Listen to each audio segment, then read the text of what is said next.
आज 30 अगस्त को मैं सुबह 3 बजे उठ गया। पहले मेरा प्लान था कि 5 बजे राइड करने का, फिर अब जल्दी उठने की वजह से नींद जल्दी खुल गई, तो मैंने ये प्लान किया कि मैं अपनी साइकिल गाड़ी में रख के लेके आऊँगा नोएडा मॉल ऑफ इंडिया तक। फिर यहाँ पे मॉल ऑफ इंडिया पे मैंने अपनी साइकिल निकाली और राइड स्टार्ट करी है। मॉल ऑफ इंडिया नोएडा से अभी मैं ग्रेटर नोएडा परी चौक पहुँचने वाला हूँ। 24 किलोमीटर्स मैंने कवर कर लिए हैं 51 मिनट्स में। एवरेज स्पीड आ रही है 28.1 किलोमीटर्स पर आवर।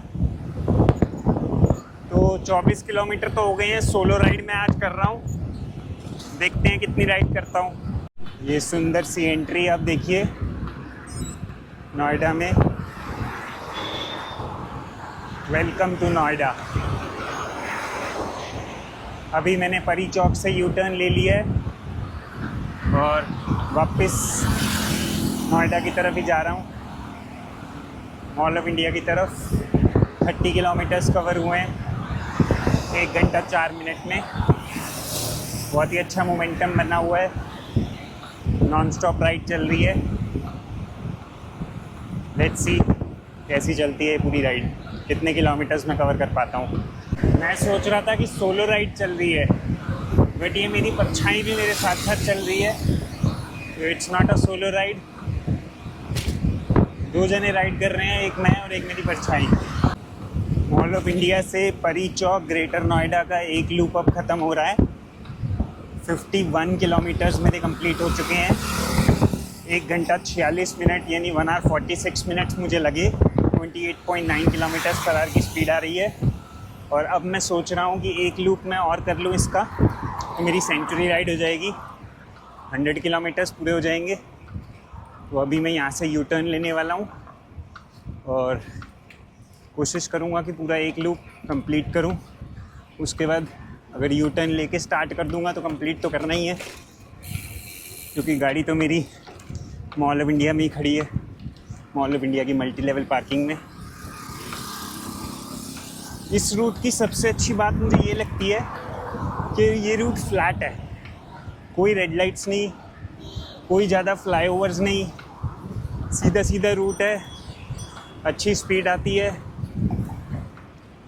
और इस रूट पे पहले मैंने 50 किलोमीटर्स में अच्छी अपनी बेस्ट स्पीड भी यहीं पे निकाली हुई है, 36-37 किलोमीटर्स पर आवर की। लेकिन जब वो निकाली थी तब मैं किसी के पीछे ड्राफ्टिंग कर रहा था, तो आज तो मुझे ड्राफ्टिंग का बेनिफिट नहीं मिल रहा क्योंकि मैं अकेले ही राइड कर रहा हूँ, बट स्टिल मज़ा आ रहा है। सुबह से ही तीसरा साइकिलिस्ट मुझे दिखा है। पहला साइकिलिस्ट तो राइड की स्टार्ट में ही दिख गया था, जिसे मैं जानता भी था। दूसरा साइकिलिस्ट दिखा 35 किलोमीटर्स कंप्लीट होने पे, और अब लगभग 60 किलोमीटर्स कंप्लीट हुए हैं। और ये मुझे तीसरा साइकिलिस्ट दिखा है। देखता हूँ कि मैं इन्हें जानता हूँ या नहीं जानता हूँ। ये जाबाज रनिंग करते हुए सुबह के टाइम जब हम साइकिलिंग पे निकलते हैं तो रनर्स भी हमें काफ़ी दिखते हैं।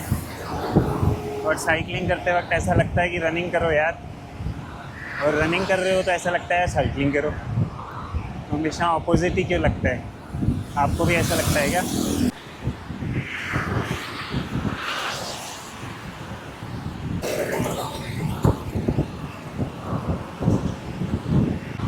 या 30 मिनट्स में मैंने अपने 100 किलोमीटर्स कवर कर लिए हैं। बस मैं अब वापस मॉल ऑफ इंडिया नोएडा पहुंचने वाला हूं, 1-2 किलोमीटर बचे हैं। और ये मेरी राइड नॉन स्टॉप रही है। पहली बार मैंने 100 किलोमीटर नॉन स्टॉप अटेम्प्ट किया है और उसे सक्सेसफुली कंप्लीट किया है। लेकिन मैं यहाँ पे ये कहना चाहूँगा, अगर आप एक न्यू साइकिलिस्ट हैं और पहली दूसरी बार अपनी 100 किलोमीटर की राइड करने की सोच रहे हैं, तो ज़रूरी नहीं है कि आपको नॉन स्टॉप राइड करनी है। आप हर 20-25 किलोमीटर के बाद ब्रेक ले सकते हैं और अपना हाइड्रेशन और न्यूट्रिशन पे ध्यान ज़रूर दें। हाइड्रेशन के लिए आप अपनी वाटर बॉटल्स में ORS या इलेक्ट्रॉल डाल सकते हैं, और अगर कहीं पे नारियल पानी मिल जाए आपको तो वो भी बहुत बढ़िया रहता है। न्यूट्रिशन के लिए बनाना, प्रोटीन बार, या आप कुछ खा सकते हैं, कैफ़े ब्रेक ले सकते हैं बीच में 50-60 किलोमीटर पे, वहाँ पे थोड़ा बहुत कुछ खा सकते हैं। पर ध्यान रखें कि ओवर ईट ना करें, क्योंकि अगर आप ओवर ईट कर लेंगे तो आपको फिर राइड करने में भी दिक्कत हो सकती है। राइड हो गई है कंप्लीट। मैं आ गया हूँ मल्टी लेवल पार्किंग में। अब यहाँ पे अपनी गाड़ी में वापस अपनी साइकिल को रखना है और सेंचुरी राइड के बाद दोबारा गाड़ी चलानी है घर तक के लिए, जो कि एक टॉर्चर होता है। बट इतनी साइकिल चलाई है तो थोड़ी सी गाड़ी भी चलानी पड़ेगी, अब कोई ऑप्शन नहीं है।